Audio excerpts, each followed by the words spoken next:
there was a girl, Amanda Bynes. Obviously, yeah, everybody her, knows yeah. Amanda.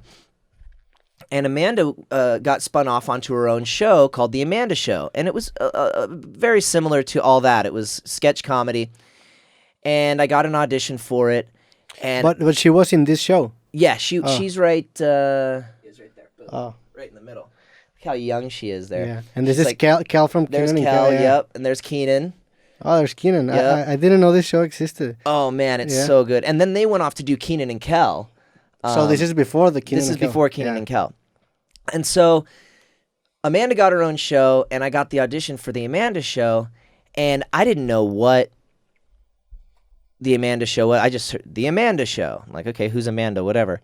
But the audition required me to do 3 characters that I create, and I come in and have to do like kind of 3 little sketches that I make up and I write myself. We do a thing. Well, I was like, oh man, this is what I want to do, Well, I had way more than 3 characters, so I was like, how am I just going to do 3 characters? How do I choose what to do? So I wrote this thing with my dad where we basically took, I don't know, 27 characters Okay. and put it in like a 2-minute Skit. monologue, Yeah. skit kind of thing. And where I'd come in and I'd start with one character and then it'd go into another character and then that would go into another character. And we just did this whole thing. And when I got to the audition, I saw that it was Amanda Bynes. And I'm like, oh my God. She was a huge star to me. I was like, oh my gosh, this is Ask Ashley. This is all the characters she would do on all that. And I'm like, wait, this is basically all that. Like, now I want this even more. It's like the next generation. Yeah. And so I worked really, really hard, and I was about 12 years old. About 12 years old. And I got a call back. I was like, oh, this is great. So I get a call back. So your audition was this 2-minute skit, Yeah. but you recorded or you? No, I have to go in and do it live. Okay, you do it for live. them, yeah. Oh, for just a casting director. And were you nervous? Oh, I was absolutely nervous. And it's so hard because you're trying to remember all the dialogue that you wrote and all this stuff. And I get auditions are very nerve wracking. Get me on stage or when actually working or something, the nerves kind of leave. But in an audition, you're so worried about being judged or making a mistake or I actually was thinking about this a few days ago, and I think that happens because when you're in front of a lot of people, you kind of like homogenize everything into one big face Totally. with a personality, and when you're like in front of 5 people, you can't do that. No. Because you can see the 5 faces. Well, it's the same thing as Yeah. like playing a concert. I mean, it's so much easier to play a concert. People ask, oh, do you get nervous when there's that many people out there? I'm like, no, it's way easier to the go play to opposite, 10,000 people than it is to go play to 5 people in my guitar. I'm like, Yeah. How do I keep you entertained? How do I do this? But when there's a sea of people, you just see it as one big thing that you're entertaining to, and you grab this feeling and that emotion and that feeling from that part of the crowd, and Yeah. that, you get different energy from the whole thing.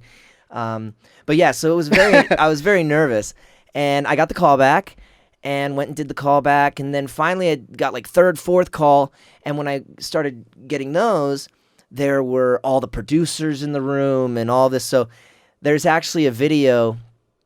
I wish it was on YouTube. I gotta find it. I don't think it is, because I think the executive producer just has it and we've never uploaded it or anything. But it's my audition. Okay. And it's like my 5th audition, and halfway through I'm like,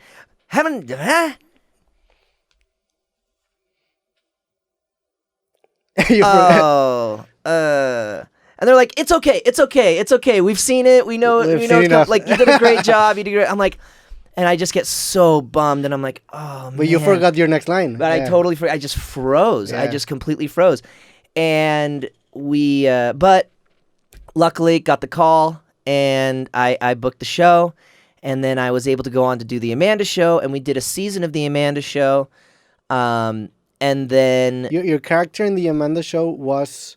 it was just Drake. He was Drake. Yeah, it was Drake. Bell. Drake Bell, and then I would go on and we would do different sketches, and I would play, me and Amanda would be in, people who run a video rental place and had funny voices, and there's we just play. It was like Saturday Night Live. Then we like before the show started, it would be us in the green room as ourselves. Hey, what's up, Amanda? How's it going? Oh, cool. Hey, have fun tonight. Have a great show.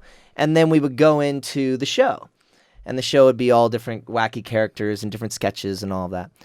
And then that was a really like common format in the 90s, no? Completely. Yeah, like you mentioned Saturday Night Live, but I remember a cartoon show that was like comics that had like a similar show. Do you remember? I think it was called Kablam in Spanish. Yes, exactly. Yeah. Exactly. Yeah, Kablam. Yeah. Kids in the Hall, SCTV, Saturday Night Live. I mean, there was like a lot of that happening in the 90s, a lot of sketch comedy. Yeah. But that's great because as an actor and as a performer, it forces you to develop some skills that you otherwise wouldn't develop, no? Completely. I mean, you're every week, the writers throw you some new, and you got to make up a voice for this character and develop this character within 2 or 3 days of rehearsal, and then you've got to perform it. But that's what I found that way more entertaining than just kind of playing the same character every week or whatever. But then we did the second season of the Amanda Show, and the second season of the Amanda Show brought on this kid named Josh. And Josh and I had kind of known each other a little bit because he'd done a Nickelodeon movie prior to being on Drake and Josh, or being on the Amanda Show, and so we kind of knew of each other because we were kind of in the same little world, but we didn't really know each other. And he came onto the show, and he started doing. It was because we had already established our relationship on the show, mine and Amanda's. Amanda and I were doing a lot of the scenes together, and our characters were together. And Josh would be someone who comes in and is he's not, he doesn't have a character. Yeah. He doesn't have he's just sort of like, if we were renting movies and we were the Blockbuster kids, he would come in and return a video and be like, that's not what I ordered. But then Josh and I on set, we really got along, and they started kind of seeing, oh wait, what if we put these kids together? And then we started doing like these characters.